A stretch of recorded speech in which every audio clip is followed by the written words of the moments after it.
so much for having me here.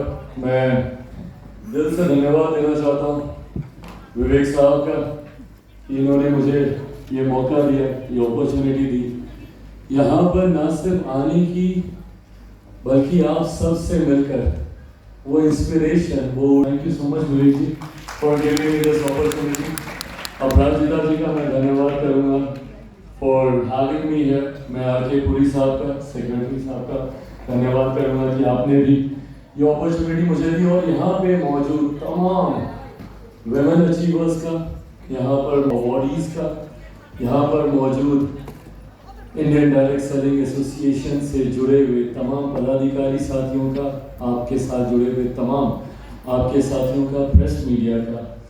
To begin with, मेरे लिए ये एक अगर मैं बोलूं कि एक भावुक क्षण है तो है, बिकॉज दिस वाज समथिंग जिसकी नींव में मेरे पिता आदरणीय रामविलास पासवान जी का योगदान रहा। And it gives me immense happiness and एक प्राउड मोमेंट है मेरे लिए कि कहीं ना कहीं जिस चीज़ की शुरुआत मेरे पिता के द्वारा की गई, आज उसको आगे लेने का प्रयास मेरे द्वारा किया जा रहा है। तो मेरे लिए बहुत ज़्यादा महत्वपूर्ण है। But having said it all, खुशी हुई इस बात को देखकर कि जिस तरीके से डायरेक्ट सेलिंग के साथ जुड़े हुए लोगों ने एक नए कीर्तिमान हासिल करने का काम किया। आप सबका परिश्रम, आप सबकी मेहनत, मैंने शुरुआत में बात बोला था इंस्पिरेशन है आप सब, और मैं हकीकत में बोल रहा हूँ। आप सबकी कहानियाँ कम ज़्यादा मेरे संज्ञान में आई। इसे आग्रह भी कर रहा था, मुझे पता हर किसी ने अपनी अपनी बातों को इस मंच पे आके रखने का प्रयास किया, तो मैं इनसे आग्रह भी कर रहा था कि अगर मुझे वो वीडियो मिले ताकि जब मैं तसल्ली से बैठूं मैं सुनना चाहूँगा, क्योंकि ये स्टोरीज आपको इंस्पायर करती हैं, आपको मोटिवेट करती हैं। और मैं चाहता हूँ कि ये सक्सेस स्टोरीज जितनी ज़्यादा लोगों तक पहुँचे।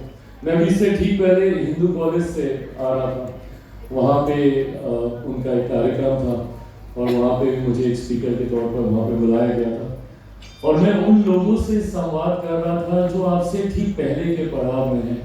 यहाँ से अब उनको अपनी जीवन की चुनौतियों का सामना करना, और मैं चाहता हूँ कि आपकी वो बातें, मैं तो जो अपना ज्ञान नेता के तौर पर देकर आया, बट आप लोग वो लोग हैं जिनकी कहानियाँ उन बच्चों तक जानी चाहिए ताकि वो आपको अपना आदर्श मानकर, आपकी कहानियों को सीख कर, आपको समझकर, आपको पहचान कर अपने जीवन को संवार सके। यंगर डेज में या जब चुनौती भरे समय आते हैं तो हम लोग कहीं ना कहीं परेशान हो जाते हैं, चिंतित हो जाते हैं, कई लोग जीवन की चुनौतियों से घबरा भी जाते हैं। पर उन चुनौतियों का जो व्यक्ति सामना कर पाता है, सही मायनों में वही इतिहास लिखता है। और मुझे लगता है कई जिन्होंने अपने आप को साबित करने का काम किया। मैं खुद आप सबके साथ अपने आप को जोड़ इसलिए पाता हूँ, संभवतः शायद आप मुझे अपने पहले सीजन में बुलाते तो शायद मैं नहीं अपने आप को जोड़ पाता, बट क्योंकि मैं आपके छठे सीजन में आया हूँ, मैं ज्यादा अपने आप को जोड़कर देख पाता हूँ, क्योंकि आपके पहले सीजन और छठे सीजन के बीच में इसी दौरान मैंने अपने पिता को खोया। पिता के जाने के बाद मेरे जीवन में एक नया परिश्रम, एक नया संघर्ष को मैंने देखा। नेपोकिड के जीवन में माना जाता है कि संघर्ष नहीं आते, और मैं जिस परिवार से आया हूँ, हम लोग ने कहा जाता है कि ये सोने का चम्मच चांदी के पालने में पलने वाले बच्चे हैं, इन लोगों को संघर्ष से क्या लेना देना।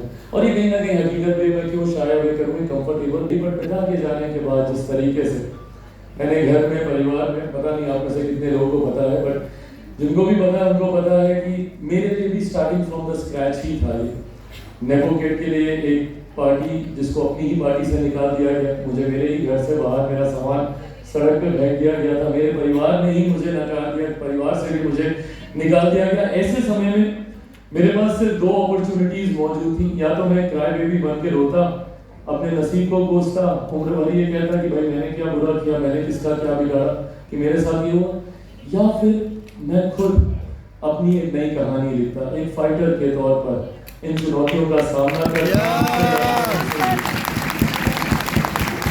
मैंने दूसरा विकल्प चुना और आज जो कुछ भी हूँ आपके सामने हूँ। और इन्हीं चुनौतियों का सामना आज मैं समझता हूँ। जिस विभाग की जिम्मेदारी मेरे पास है, खाद्य प्रसंस्करण की, फूड प्रोसेसिंग इंडस्ट्रीज की जो जिम्मेदारी मेरे पास है, इसके माध्यम से मैंने अनुभव किया। हमारे यहाँ एक स्कीम है, पीएमएफएमई की स्कीम है, जो छोटे एंटरप्राइजेस को, जो छोटे एंटरप्रेन्योर्स को हैंड होल्डिंग प्रोवाइड करती हैं, उनको इंक्यूबेशन के माध्यम से उनको पूरा वो इकोसिस्टम तैयार करके देती हैं, जिसके माध्यम से वो अपने आप को एज अ एंटरप्रेन्योर स्थापित कर सके। इस माध्यम से मुझे समझ में आया कि कितनी क्षमता है हमारे लोगों में। सिर्फ हमें जरूरत है उस अपॉर्चुनिटी की, हमें जरूरत है बस एक अपॉर्चुनिटी हमें मिल जाए और उसके बाद हम अपने आप को साबित करने के लिए हमारे अंदर वो जिद है, वो क्षमता है, वो काबिलियत है।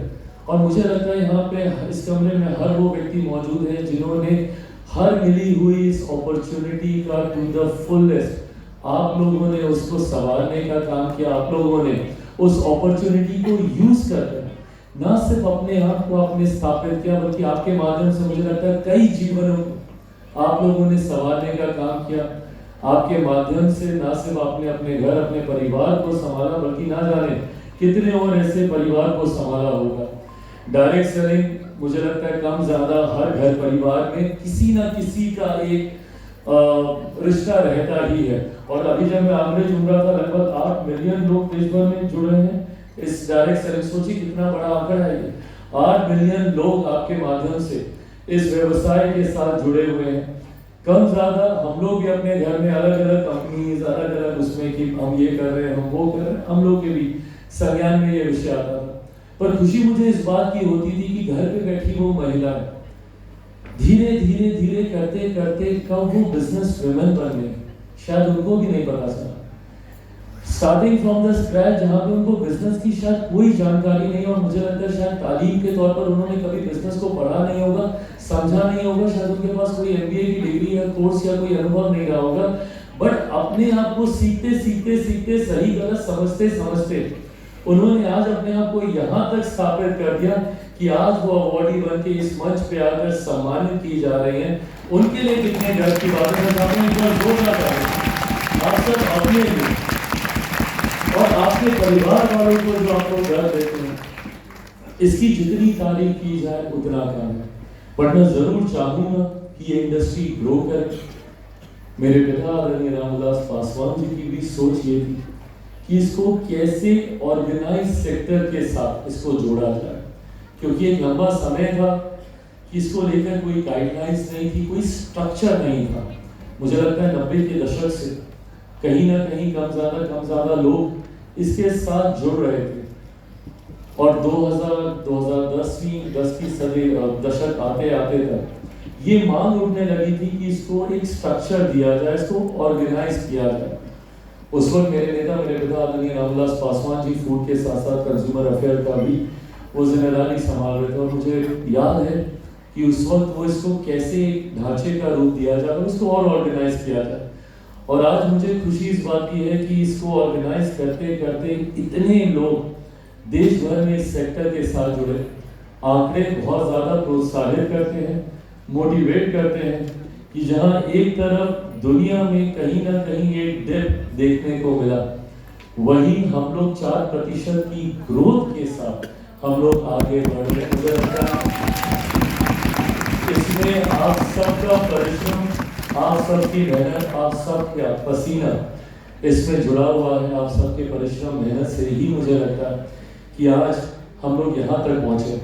अगर मैं गलत नहीं हूँ, मुझे लगता है कि पेंडेमिक का एक वो दौर जब देश भर में महामारी थी, दुनिया भर में महामारी थी और काफी व्यवसाय बंद हो गए थे, उस वक्त भी जो जानकारी मेरे साथ विवेक जी ने साझा की, उस वक्त भी कई लोग और स्पेशली महिलाएं इसके साथ उन्होंने अपने आप को जोड़ा और घर रहते हुए ही कैसे अपने घर परिवार को उस कठिन समय में बिना किसी तकलीफ के संभाल कर संजो कर आगे लेकर चल सकें।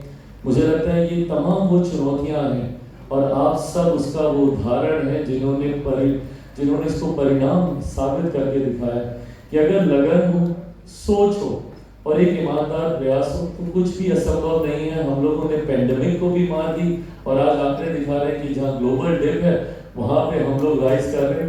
तो वो जिद है आप में, वो ऊर्जा है आप में, और यकीन मानिए आज उस ऊर्जा को लेकर मैं यहाँ से जा रहा हूँ। जब मैं इस कमरे में घुसा, इस कमरे की जो एनर्जी है, मैं थोड़ा सा आध्यात्मिक भी हूँ, मैं मेडिटेट करता हूँ, एनर्जीज को समझता हूँ।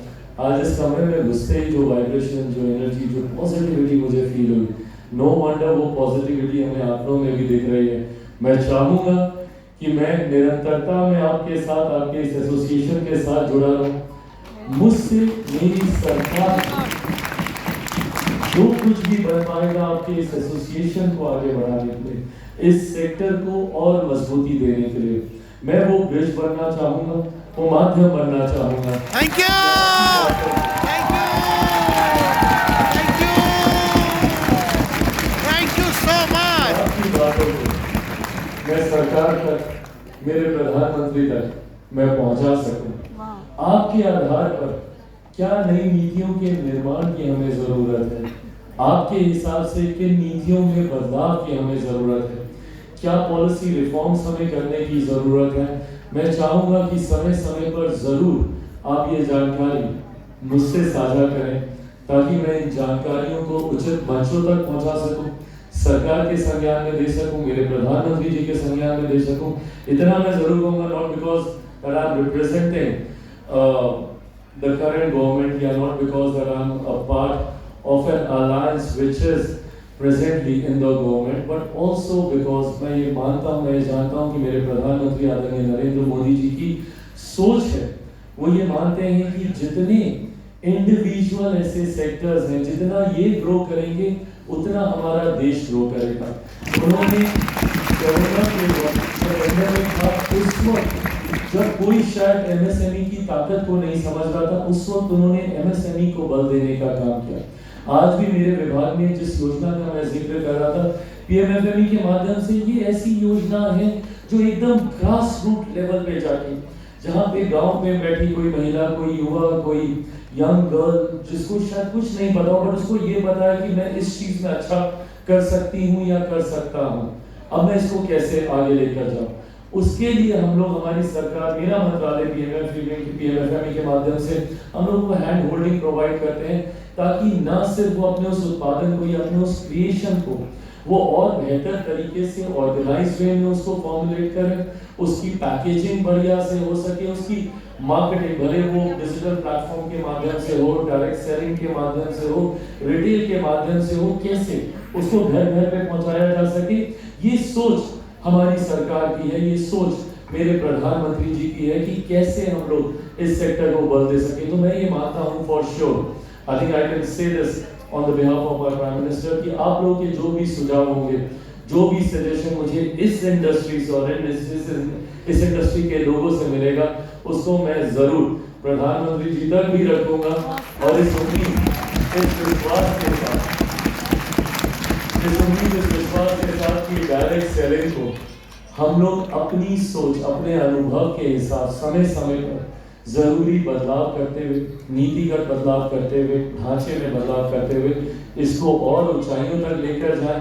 स्कोप बहुत है, हमारा देश एक बड़ी आबादी वाला देश है, ना सिर्फ एक बड़ा मार्केट है बल्कि अंतर्राष्ट्रीय बाजार में भी हम लोगों के पदार्थों की, हम लोगों के क्रिएशंस की, हम लोग के प्रोडक्शन की, हम लोगों के प्रोडक्ट्स की ह्यूज डिमांड है। कैसे हम लोग इसको अपने देश से निकलकर अंतर्राष्ट्रीय स्तर पर भी, ग्लोबली भी हम लोग इसको लेकर जाएं।